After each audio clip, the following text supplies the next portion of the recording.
Hello, good to see you one more time.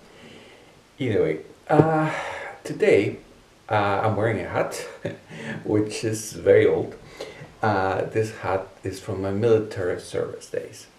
Either way, during my military service days, when it was obligatory at that time, I had to do it, and it was not a pleasure. But basically, was against my personal convictions to run around with a gun and learn how to kill another human being. This was completely out of the question, for my personality will never work out, and I refused to do it. So, in case of a war, I decided to participate in the medical field. Of course, I'm not a doctor or nurse, but at the least I wanted to drive an ambulance or work in a hospital as an orderly or something. Okay, so I there was the option to drive an ambulance and at the same time attend classes and take courses to learn to become a medical emergency technician. So I decided to do this. So either way, so I went and I did this for some time. Either way, when you drive an ambulance, you don't know where you're gonna end up. You can end up in a car accident in the street. You can go to somebody's home, and you never know what is going to be behind the door when you enter a building. Could be anything. So you have to have very strong nerves, and you have to be prepared to act immediately and do the best you can in order to preserve life, which is basically your main task.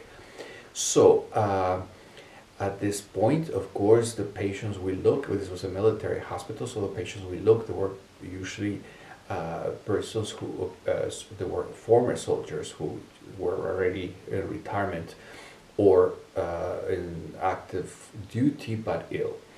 Either way, so I drove the ambulance. I have the skills yet to look after the patients in order to help them in the medical side, but I could drive. So either way, I was trying to be very careful and drive as fast as I could and get the patients safely into the hospital where they can be looked after with the proper machines and all the equipment necessary.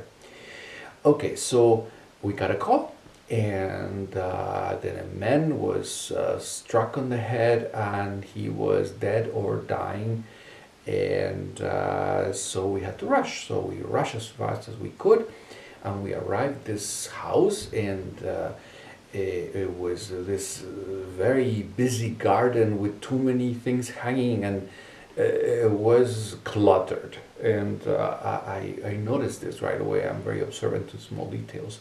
So we carried the stretcher, and the other one had the cases with all the equipment, and we rushed into this place.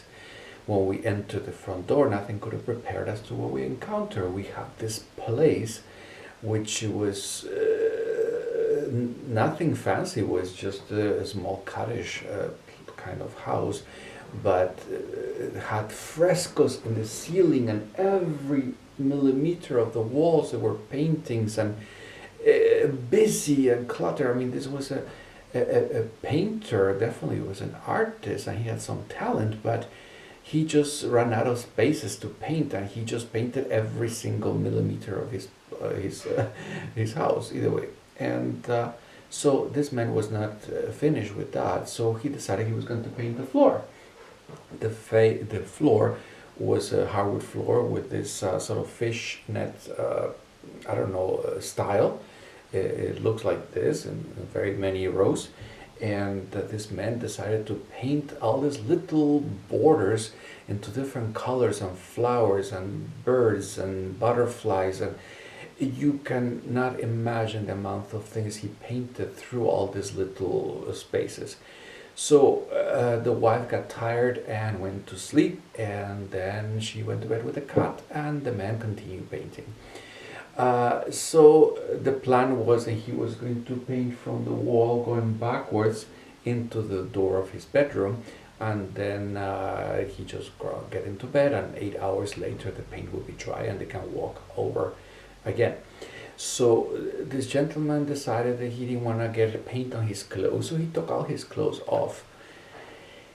And he continued painting on his four legs. So either way, he was very busy and inspired painting, and the cat woke up and decided to see what was going on. And the cat was very amused because this man, as he was walking backwards on his four legs, the testicles were moving, and the cat was very amused by this. And the cat got off the bed and went behind him. And as you can imagine, the cat at one point, when the man least expected it, the cat just went with his claws and grabbed him from behind over the testicles. The man had an enormous amount of pain. Imagine the shock, the surprise, and the pain he must have felt. The man jumped forward, and he went forward, and in front there was a cast iron fireplace, one of those big, massive fireplaces, the old-fashioned ones. And this is iron, this is very, very heavy. And the man hit his head over the fireplace. And of course, he got a concussion, he collapsed. And the thing is, he collapsed naked and over wet paint. He just painted on the floor. Either way, the wife woke up. I mean, of course, he screamed when he hit the wall, the fireplace with his head. And the wife called the ambulance. So when we come in, we find the scene. It was just too much for us to take. There was a naked man on the floor, covered in paint and unconscious. And of course, we had to walk over his floor, his work of art, and with a stretcher and flip him over and revive him and give him, first care in order to stabilize him. We managed to revive him, and then we put him on the stretcher, and then we took him to the hospital. And as far as, we covered him with blankets. Of course, he had paint all over, back and front. We got him to the hospital, and as far as I know, he did recover. But I don't know what to tell you. This, when you drive an ambulance and you have to go to emergency situations, you never know what you will encounter. What's the moral of the story? I don't know what the moral of the story is. If you're an artist or if you paint, please don't take your clothes off if you have a cat, because you could lose your life if you're not careful. Cats can be very unpredictable, as they can be also lovely. Either way, I just wanted to share this funny story, and I hope you enjoyed it. And I'll see you the next time. I'll send you a big, big, big hug, whatever it might be. Okay, ciao. Till next time.